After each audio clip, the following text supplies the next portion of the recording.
और जिला प्रमुख बलबीर छिल्लर की गाड़ी को टक्कर मारने का मामला। जिला प्रमुख बलबीर छिल्लर बोले, नशे में कार चला रहा था चालक, पहले साइड नहीं दी और फिर गाड़ी में पीछे से टक्कर मार दी। पुलिस बुलाई लेकिन स्थानीय लोगों के सामने माफी मांगी तो छोड़ा। वहीं इस मामले पर केंद्रीय मंत्री गजेंद्र सिंह शेखावत ने वीडियो किया ट्वीट में लिखा, ये जनाब कांग्रेस के अलवर जिला प्रमुख बलबीर छिल्लर हैं। पुलिस के सामने इनकी गुंडों जैसी हरकत बता रही है कि क्यों राजस्थान में वर्दी की शान में कमी आई है और क्यों अपराधियों को पुलिस से डर नहीं लगता है। संक्षिप्त में बताओ सर। रात को हम आ रहे थे, एक गाड़ी यूपी नंबर की, हमारी गाड़ी को साइड, हम इधर जाए तो साइड नहीं दे रही थी। फिर हमने साइड कैसे करके साइड ली। साइड लेने के बाद पीछे से उसने हमारी गाड़ी को फिर ठोक दिया। हम उतरे नीचे उसको समझाने के लिए, तो उल्टा हमारे कोई उस नशे में शराब पी रखी थी, उल्टा हमें डांटने हमारे लोगों ने कोशिश की।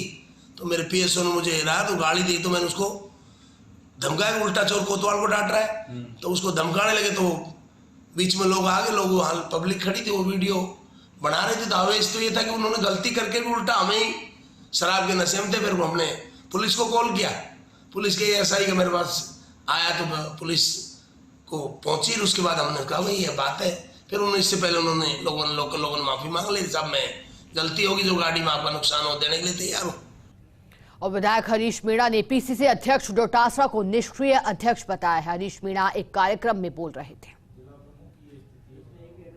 इस पार्टी को और कैसे मजबूत किया जाए। हमारे सामने जो विरोधी पार्टी बहुत मजबूत है, उसका कार्यकर्ता गांव तक है, बूथ तक है, जिला लेवल पे, तहसील लेवल पे, हर जगह।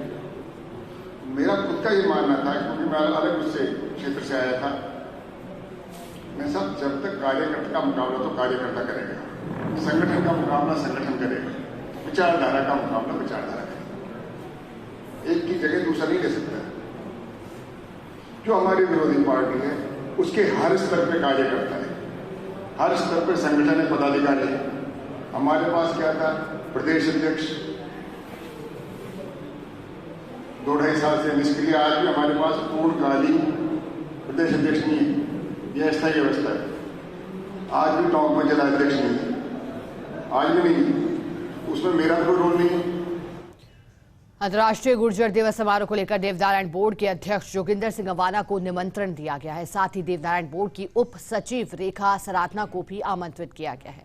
इस दौरान अखिल भारतीय गुर्जर महासभा के महामंत्री एडवोकेट राजेश गुर्जर, राजस्थान सामूहिक विवाह आयोजन समिति गुर्जर समाज जयपुर के अध्यक्ष गोविंद नारायण हाकला भी मौजूद रहे। प्रदेश भर की मदरसों में बच्चों को हिंदी, इंग्लिश सहित अन्य विषय की तालीम देने वाली शिक्षक यानी मदरसा पैरा टीचरों को अब हर महीने कम से कम 16,900 तनख्वाह दी जाएगी। अल्पसंख्यक मामलात विभाग के शासन सचिव कृष्ण कुणाल ने ये जानकारी अधिसूचना भी जारी की है। वहीं जिस तरह से राजस्थान सरकार की तरफ से ये बड़ा फैसला लिया गया है, उसके बाद राजस्थान मदरसा बोर्ड चेयरमैन MD चौबदार ने प्रदेश के मुख्यमंत्री अशोक गहलोत सहित कांग्रेस के वरिष्ठ नेताओं का धन्यवाद ज्ञापित किया है। इस दौरान राजस्थान मदरसा बोर्ड के सचिव सैयद मुकरम शाह सहित बड़ी संख्या में पैरा टीचर और अन्य लोग भी मौजूद रहे। सीकर के लक्ष्मणगढ़ में भाजपा राजस्थान के प्रदेश मंत्री श्रवण सिंह बगड़ी के पिता ठाकुर बख्तावर सिंह शेखावत का निधन हो गया। ठाकुर साहब के निधन पर शोक व्यक्त करने कई बड़े राजनेता पहुंचे और शोक संतप्त परिवार को ढांढस बंधाया। प्रदेश अध्यक्ष भाजपा सतीश पूनिया, बीजेपी संगठन महामंत्री चंद्रशेखर, रामगंज मंडी विधायक मदन दिलावर, प्रदेश महामंत्री सुशील कटारा, अजमेर उत्तर विधायक वासुदेव देवनानी, पाटन के विधायक चंद्रकांता मेघवाल, वहीं अजमेर दक्षिण विधायक अनीता बघेल, चोमू विधायक रामलाल शर्मा, चित्तौड़गढ़ विधायक चंद्रभान समेत कई गणमान्य लोगों ने बगड़ी पहुंचकर शोक व्यक्त किया है। भाजपा के राष्ट्रीय सचिव और प्रदेश भाजपा संगठन प्रभारी विजया राहटकर पाली के जैतारण दौरे पर है। इस मौके पर उन्होंने भाजपा कार्यकर्ताओं की बैठक लेकर कार्यकर्ताओं को संबोधित किया। उन्होंने कहा कि कार्यकर्ता पार्टी की रीढ़ की हड्डी होते हैं। ऐसे में कार्यकर्ता को आगामी विधानसभा चुनाव में संगठित होकर भारतीय जनता पार्टी का परचम लहराना है। वहीं पूर्व सांसद पुष्प जैन ने कहा कि कार्यकर्ताओं की परवाह करने वाला ही सच्चा जनप्रतिनिधि होता है। विधायक अविनाश गहलोत ने पधारे सभी कार्यकर्ताओं और पदाधिकारियों का धन्यवाद दिया। इस मौके पर कई गणमान्य लोग भी मौजूद रहे। अंतर्राष्ट्रीय मिलेट वर्ष के तहत जयपुर में राजस्थान मिलेट कॉन्क्लेव 2023 का आयोजन किया जा रहा है। मुख्यमंत्री अशोक गहलोत कॉन्क्लेव के मुख्य अतिथि रहे। सीएम अशोक गहलोत ने कॉन्क्लेव में संबोधित करते हुए कहा कि कृषि क्षेत्र में लगातार नई रिसर्च किए जाने की जरूरत है। उन्होंने किसानों को सम्मानित भी किया। उसके साथ ही सभी मिलेट उत्पादों से जुड़ी प्रदर्शनी का भी उद्घाटन किया। इसी को लेकर देखिए एक स्पेशल रिपोर्ट। जयपुर के दुर्गापुरा में कृषि प्रबंध संस्थान में 2 दिवसीय मिलेट कॉन्क्लेव का शुभारंभ हुआ। मिलेट कॉन्क्लेव का मुख्यमंत्री अशोक गहलोत ने उद्घाटन किया। मुख्यमंत्री अशोक गहलोत ने राजस्थान मिलेट कॉन्क्लेव के बाद मीडिया से बातचीत में देश में सामाजिक सुरक्षा कानून लाए जाने की वकालत की। सीएम गहलोत ने कहा कि हम अलग अलग श्रेणियों में 1 करोड़ लोगों को पेंशन दे रहे हैं। राजस्थान में बुजुर्ग, विधवा, दिव्यांग और अन्य श्रेणियों में पेंशन दी जा रही है। देश में हर परिवार को सामाजिक सुरक्षा मिलनी चाहिए। लोकसभा में कानून पास हुए हैं, right to information, right to education, food security act का हुआ है, नरेगा का हुआ है। उसी ढंग से कानून बने राइट टू सोशल सिक्योरिटी, जैसे कि मजदूर हो या कोई ठेले वाला हो, बुढ़ापे के अंदर ना उसका ठेला चलता है ना मजदूरी कर सकता है, उसको घर बैठे हुए पैसे मिलने चाहिए। और 5,000 नहीं जो हम दे रहे हैं, बाकायदा जितनी उसको जीवन यापन करने के लिए पैसा मिले उसको कहते हैं सोशल सिक्योरिटी कहते हैं। और ये हमारा धर्म भी, हमारा कर्तव्य भी है। हर परिवार विदेशों में मिलता है, वीकली पैसा मिलता है। आज हम कहाँ पहुँच गए हैं, तो क्यों नहीं हम लोग भी सोशल सिक्योरिटी लागू कर दें। राइट टू सोशल सिक्योरिटी का कानून केंद्र सरकार को लाना चाहिए। हम पेंशन के रूप में 12,000 करोड़ जबकि केंद्र केवल 300 करोड़ दे रहा है। कॉन्क्लेव में कृषि मंत्री लालचंद कटारिया, कृषि विपणन राज्य मंत्री मुरारी लाल मीणा, सहकारिता मंत्री उदयलाल आंजना, किसान आयोग के अध्यक्ष Mahadev Singh Khandela, agro industries board के अध्यक्ष रामेश्वर डूडी, बीज निगम के अध्यक्ष धीरज गुर्जर, मुख्य सचिव उषा शर्मा मौजूद रही। सीएम अशोक गहलोत ने मिलेट कॉन्क्लेव में कहा कि कृषि क्षेत्र में सबसे ज्यादा जरूरत रिसर्च की है। पूर्व प्रधानमंत्री पंडित जवाहरलाल नेहरू के समय ICAR आदि संस्थान बने। राज्य में भी 5 कृषि विश्वविद्यालय, 49 कृषि कॉलेज खोले गए हैं। 7 कृषि कॉलेज इस साल बजट में घोषित किए गए हैं। अब खेती के प्रति युवाओं का आकर्षण बढ़ा है। मेरा मानना है कि रिसर्च के अंदर बहुत कम ध्यान दिया जाता है देश के अंदर। जितना अमेरिका जैसे मुल्कों में ध्यान दिया जाता है, उसका फायदा उनको मिलता है। जो रिसर्च करेगा उसको फायदे ही फायदे मिलेंगे। हम क्यों नहीं रिसर्च की तरफ ध्यान दें। मैं पिछले 3-4 साल से देख रहा हूँ, पहली बार कृषि को लेकर युवाओं के अंदर भी आकर्षण पैदा हो रहा है। मिलेट कॉन्क्लेव में संबोधित करते हुए कृषि मंत्री लालचंद कटारिया ने कहा कि आज दुनिया में ज्वार बाजरा की चर्चा हो रही है। ये हमारे लिए गौरव का विषय है। गेहूं का उत्पादन 39 क्विंटल प्रति हेक्टेयर होता है, जबकि बाजरा 11 क्विंटल प्रति हेक्टेयर ही पैदा होता है। इसलिए कहीं न कहीं उत्पादन बढ़ाए जाने की जरूरत है। तो वहीं कृषि विपणन राज्य मंत्री मुरारी लाल मीणा ने कहा कि 2019 में राज्य सरकार ने कृषि प्रसंस्करण नीति घोषित की थी। पिछले 3-4 साल में नीति का फायदा उठाकर करीब 1000 यूनिट लग चुकी है। मुझे तो खुशी है कि मैं कृषि मंत्री हूँ। बचपन से हमारे परिवार में हांडी के अंदर बाजरा की राबड़ी हो चाहे खिचड़ी हो, ये लगातार मिलती रही है। क्योंकि देश और दुनिया में जितनी तरक्की हुई है, जितना डेवलपमेंट हुआ है, उसके बाद में साइकिल घूम के वापस मोटे अनाज पे आई। और ये हमारे सौभाग्य की बात है किसानों के लिए। सम्माननीय मुख्यमंत्री महोदय ने 2019 में ही हमारे कृषि प्रसंस्करण, कृषि व्यवसाय और कृषि निर्यात एक नीति घोषित की थी। उसके तहत सबसे ज़्यादा बढ़ावा जो मिलेट संबंधी जो हमारे फूड प्रोडक्ट बनते हैं उनको मिला था। और उस नीति के तहत हमने पिछले 3-4 साल में करीब हमारे प्रदेश के अंदर 1000 यूनिट्स के आसपास लग गई। ये मिलेट कॉन्क्लेव मिलेट की खेती करने वालों को, प्रोसेसिंग करने वालों को, यहाँ के कृषि साइंटिस्ट को, पॉलिसी मेकर्स को और जो हमारी बहुत रिकग्नाइज्ड कंपनीज हैं ये कॉन्क्लेव उन सबको एक मंच पे लेके आया है और यहाँ हम सब मिल बैठ के जो चर्चा करेंगे और राजस्थान में किस तरह से हमें जो है मिलेट के क्षेत्र में आगे बढ़ना है, हम एक पॉलिसी फ्रेमवर्क बनाएंगे। मिलेट कॉन्क्लेव में मुख्यमंत्री अशोक गहलोत ने राज किसान सुविधा मोबाइल ऐप का लोकार्पण किया। इससे किसान घर बैठे मोबाइल से कृषि विभाग की योजनाओं की जानकारी ले सकेंगे, साथ ही अनुदान पाने के लिए ऑनलाइन आवेदन कर सकेंगे।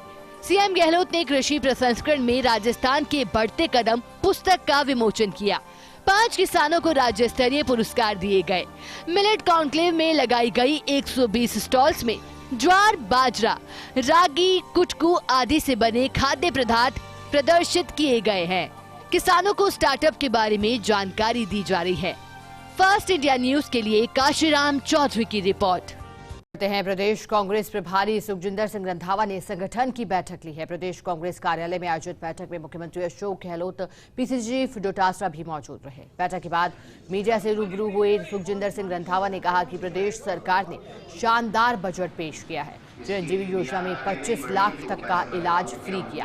चिरंजीवी योजना की जैसी योजना पूरे देश में कहीं नहीं है। किसानों को 2000 यूनिट बिजली फ्री सरकार दे रही है।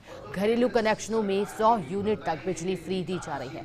कार्यकर्ता के बिना कोई भी संगठन मजबूत नहीं हो सकता। हम सबको एक रहकर संगठन की मजबूती के लिए काम करना चाहिए। सरकार की उपलब्धियों को जन जन तक पहुंचाना है। सीएम गहलोत ने पीसीसी में बैठक में कहा कि आखिरी सांस तक मैं कांग्रेस के लिए कार्य करता रहूंगा। राजनीतिक तौर पर इस दुनिया का अति संतुष्ट व्यक्ति हूं। मुझे कांग्रेस ने बहुत कुछ दिया है। कि अगर काम करना है, 1 लाख के करीब इंदिरा गांधी ने पाकिस्तान की फौजों ने जो हमारे जनरल थे उनके आगे हथियार डाल दिए, और यार कैसे करेंगे? देशभक्ति वो है जो हमने और कांग्रेस ने की। पाकिस्तान के अब तक नहीं का सर उठा सका। ये कांग्रेस की देन है कि कांग्रेस उस टाइम 2 टुकड़े हुए। मैं कहता हूँ कि मोदी राज खत्म होगा तो देश की ज़्यादा तरक्की होगी। जो अडानी अंबानी की बात करते हैं, जो उनके लिए हम कहते हैं कि वो खागे, तो तभी होगा जब एक अच्छा राज आएगा, लोगों का राज आएगा, लोगों की बात करने वालों का राज आएगा, ईमानदारी का राज आएगा, तभी देश बचेगा। केंद्र का कुशासन है उसका खात्मा हो, और हमारी जो लोकप्रिय सरकार है जिसने बहुत अच्छा बजट दिया, अच्छी फ्लैगशिप योजनाएं हैं, किसानों के लिए हैं, बेरोजगारों को रोजगार देने का, नौकरियां देने का ऐतिहासिक काम किया है। एक मुद्दा वो बनाते हैं पेपर लीक। मैं समझता हूं कि राजस्थान एक ऐसा स्टेट है जिसने 3.25 लाख नौकरियां या तो दे दी या दे देगा दिसंबर पहले। एक भी स्टेट पूरे जो है हिंदुस्तान में आपको इतनी नौकरियां देने वाला नहीं मिलेगा। और दूसरी बात, गुजरात में अभी पर्चा लीक हुआ, मध्य प्रदेश में पर्चा लीक हुआ, आज कल पंजाब में पर्चा लीक हो गया, उत्तराखंड में हो गया। मैं समझता हूं कि पूरे देश की समस्या है, जैसे मुख्यमंत्री जी कह रहे हैं। फिर भी हमारे यहाँ जो कानून है, हिंदुस्तान के किसी स्टेट में नकल रोकने के लिए या गिरोह के लिए, सख्ती के लिए, या कोई गड़बड़ करता उसके लिए नहीं है। ये केवल और केवल बीजेपी, इनके पास में और कोई सरकार के खिलाफ कोई मुद्दा नहीं है राजस्थान में, इसलिए परसेप्शन बनाने की बात कर रही है। वो परसेप्शन इनका टूटेगा। राहुल गांधी जी ने यात्रा की थी, हम देखकर राजस्थान के अंदर भी विश्व रूप में लोगों ने उनको आशीर्वाद दिया, दुआएं दी, वो बेमिसाल थी। पूरे देश के अंदर ही माहौल था।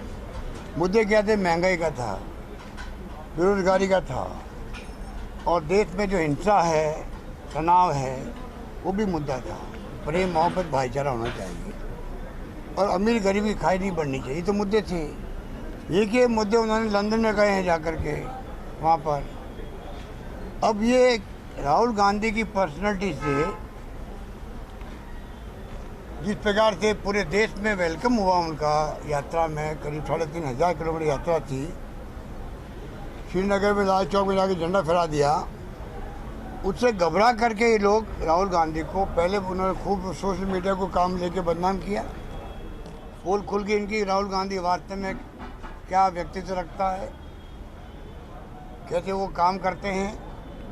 अब जब लंदन वो गए हैं और जिस प्रकार वहाँ लंदन में अपनी बात को रखा है, कैम्ब्रिज में भी और अन्य जगहों पर, उसे घबरा करके इन्होंने एक अभियान चला रखा है कि देश के साथ में उन्होंने जो कमेंट किए वो देश हित में नहीं है।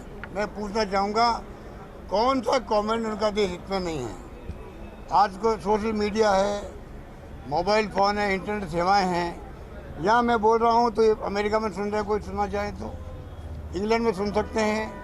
कौन सा मुद्दा जो राहुल गांधी ने यहाँ नहीं उठाया हो और वहाँ उठा दिया हो, बता दीजिए मेरे को। इस रूप में घबरा करके एनडीए गवर्नमेंट, मोदी जी खुद, उनके स्पीकर सलाहकार और राजनाथ सिंह जी बुलवा दिया हाउस के अंदर, पार्लियामेंट के अंदर, कि राहुल गांधी को माफ़ी मांगनी चाहिए। मैं पूछना चाहूँगा कि किस बात की माफ़ी मांगनी चाहिए। राहुल गांधी इन सबसे ज़्यादा देशभक्त है। राहुल गांधी देशवासियों के लिए और देश के लिए जो भावना रखता है, हम लोग जानते हैं, व्यक्तिगत रूप से भी जानते हैं किस प्रकार वो गरीबों के लिए, दलितों के लिए, पिछड़ों के लिए, आम लोगों के लिए भावना रखता है, हम जानते हैं।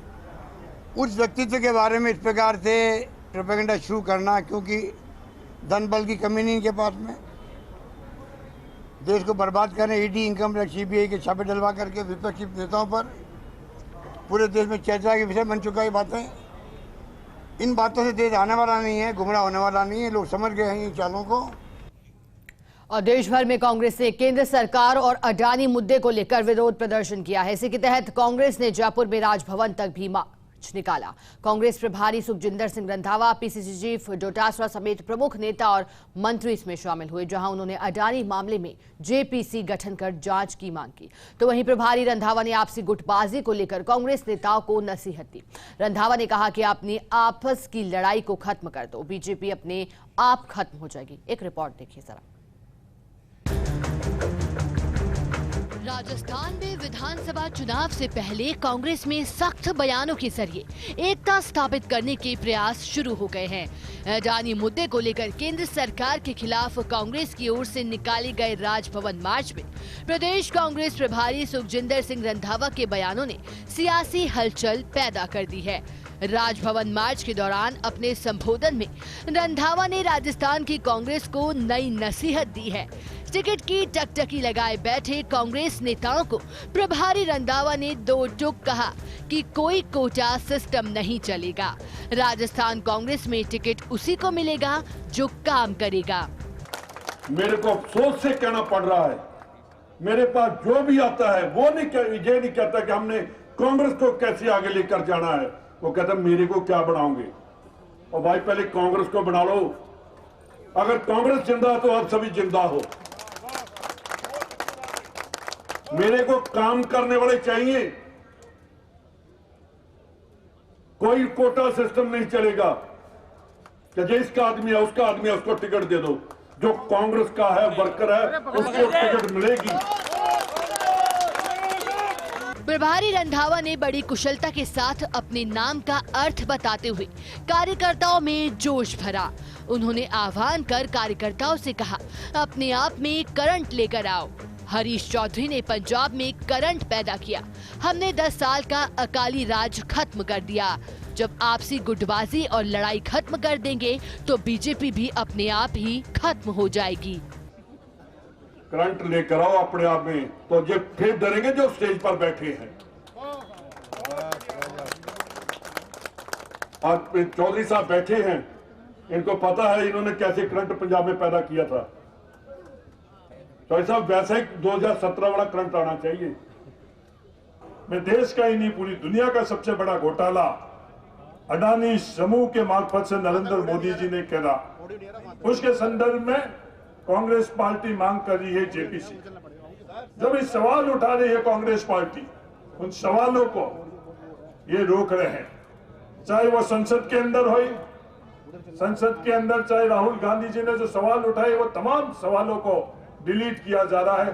दुनिया में कोई भी लोकतांत्रिक व्यवस्था इस तरह की व्यवस्थाओं को मंजूर नहीं कर सकती है, पर भारत के ये दुर्भाग्य है कि उन सवालों को हमारे खुद के राष्ट्रीय अध्यक्ष खड़गे जी ने राज्यसभा के अंदर जो सवाल उठाए वो तमाम सवालों को रोका गया। वहीं पीसीसी चीफ गोविंद सिंह डोटासरा ने अडानी मुद्दे पर मोदी सरकार को घेरा। डोटासरा ने कहा कि हिंडनबर्ग रिपोर्ट से सच सामने आया है कि कैसे अडानी दुनिया के सबसे धनी व्यक्ति बन गए।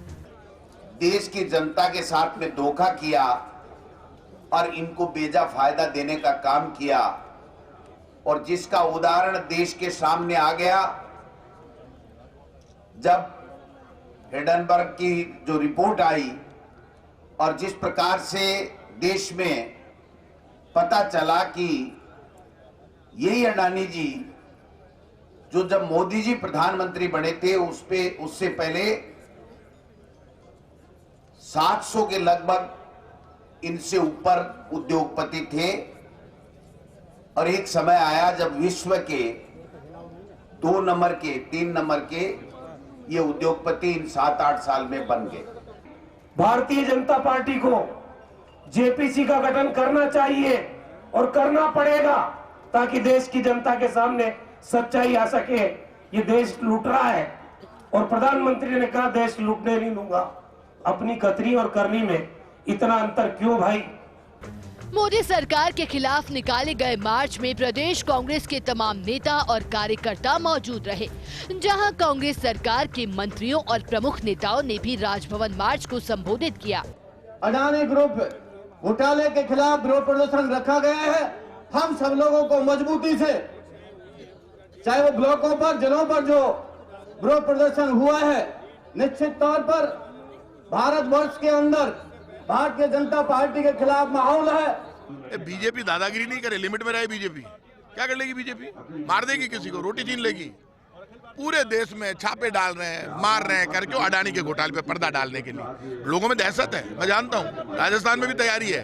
राजस्थान में ईडी, इनकम टैक्स, सीबीआई बैठी है और तैयारी करिए कैसे भी तोड़ मरोड़ के मंत्रियों के घुस जाओ, मुख्यमंत्री घुस जाओ और मैं बता दूंगा आपको ये अटैक करेंगे। हर तरीके के हथकंडे अपनाए जा रहे हैं, हर तरीके से डराया जा रहा है, धमकाया जा रहा है। ईडी के जरिए, इनकम टैक्स के जरिए, सीबीआई के जरिए पूरे अपोजिशन को डराने धमकाने की कोशिश हो रही है। लेकिन प्रधानमंत्री जी आंख मूंद के बैठे हैं, जेपीसी की जांच नहीं कराना चाहते। सुप्रीम कोर्ट ने मान लिया कि हाँ भाई संदिग्ध मामला है। सुप्रीम कोर्ट ने अपनी तरफ से कमेटी बना दी। इसका मतलब कि दाल में काला नहीं है, पूरी दाल काली है। बहरहाल संख्या बल के लिहाज से कांग्रेस का राजभवन घेराव उतना प्रभावी नहीं रहा। सीएम अशोक गहलोत और सचिन पायलट अपरिहार्य कारणों से शामिल नहीं हो पाए। कांग्रेस का राजभवन मार्च कई मायनों में खास रहा, लेकिन सबसे अहम था प्रभारी रंधावा का भाषण। अपने पंजाबी अंदाज में उन्होंने 2 टूक शब्दों में कह दिया कि राजस्थान की कांग्रेस को अनुशासन में आने की आवश्यकता है। टिकट उसे ही दिया जाएगा जो कांग्रेस के प्रति निष्ठावान होगा, जो नेताओं के पीछे भागेगा और जो कांग्रेस का महत्व नहीं समझेगा, वो कांग्रेस का नेता नहीं कहलाएगा। अर्थ साफ है कि कांग्रेस पार्टी की मजबूती ही रंधावा का मुख्य मकसद है। लेकिन ये भी सवाल है कि आखिर राजस्थान की कांग्रेस कैसे एक होगी। आज भी राजभवन मार्च में कांग्रेस के कई दिग्गज नदारद थे, नज़र नहीं आए। यूँ कहा जा सकता है कि राजभवन मार्च को उतनी गंभीरता से नहीं लिया गया जैसा लिया जाना था। कांग्रेस के कार्यकर्ता भी उस अनुपात में सिविल लाइन फाटक पर नहीं जुट पाए थे। कैमरा जर्नलिस्ट नरेंद्र के साथ योगेश शर्मा, फर्स्ट इंडिया, जयपुर। और चौमू थाना पुलिस ने बड़ी कार्रवाई को अंजाम दिया है। हाईवे पर लूट और डकैती जैसी वारदात करने वाली गिरोह का पर्दाफाश कर दिया। पुलिस ने गिरोह के 6 बदमाशों को गिरफ्तार कर लिया। बदमाशों से लूट की 2 कार, 6 मोबाइल, बाइक और नकदी बरामद की है। पुलिस के मुताबिक वाहनों को रुकवाकर लोगों से ये मारपीट करते थे और उसके बाद लूट की वारदात को अंजाम देकर मौके से फरार हो जाते थे। फिलहाल पूछताछ में बदमाशों ने कई वारदातों को अंजाम देना भी कबूल किया है।